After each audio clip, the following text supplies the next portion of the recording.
തൃശൂർ മാടക്കത്തറ പാടത്തെ നഴ്സറിയുടെ മറവിൽ തണ്ണീർത്തടം നികത്തുന്നതായി ആരോപണം. ക്വാറി വേസ്റ്റുമായി വന്ന ലോറി നാട്ടുകാർ തടഞ്ഞു. വിവരം അറിഞ്ഞ സ്ഥലത്തെത്തിയ മണ്ണുത്തി പോലീസ് വാഹനം കസ്റ്റഡിയിലെടുത്തു. നാളുകളായി നാട്ടുകാരും നഴ്സറി ഉടമയും തമ്മിൽ തണ്ണീർത്തടം നികത്തുന്നതുമായി ബന്ധപ്പെട്ട് തർക്കം നിലനിൽക്കുന്നുണ്ട്.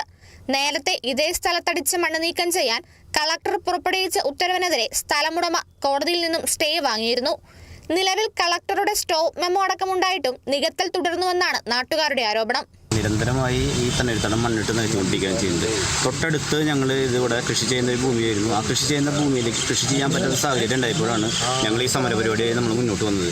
ഇപ്പോൾ കോറി വേസ്റ്റ് അടക്കമുള്ള സംഗതിയിൽ അടിച്ചുകൊണ്ട് നമ്മുടെ ഈ തൊട്ടടുത്തുള്ള കുടിവെള്ള പദ്ധതിക്ക് പോലും ഭീഷണിയാവുന്ന രീതിയിലാണ് നിലവിലിവിടെ മണ്ണെടുത്തുകൊണ്ടിരിക്കുന്നത്. കഴിഞ്ഞ കുറച്ച് നാളുകളായി നിലവിൽ കളക്ടറുടെ സ്റ്റോപ്പ് മെമ്മോയും ഇതിൻ്റെ ഉത്തരവും നിലനിൽക്കുന്ന സമയത്ത് തന്നെ ഈ ഉത്തരവുകളൊക്കെ തന്നെ തൃണവൽക്കരിച്ചുകൊണ്ടാണ് ഇയാൾ ഇതേ രീതിയിലുള്ള ഈ മണ്ണടി തുടർന്നു പോയിക്കൊണ്ടിരിക്കുന്നത്.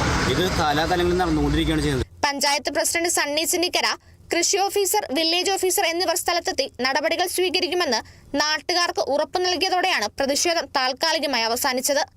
Kerala vision news, Thrissur.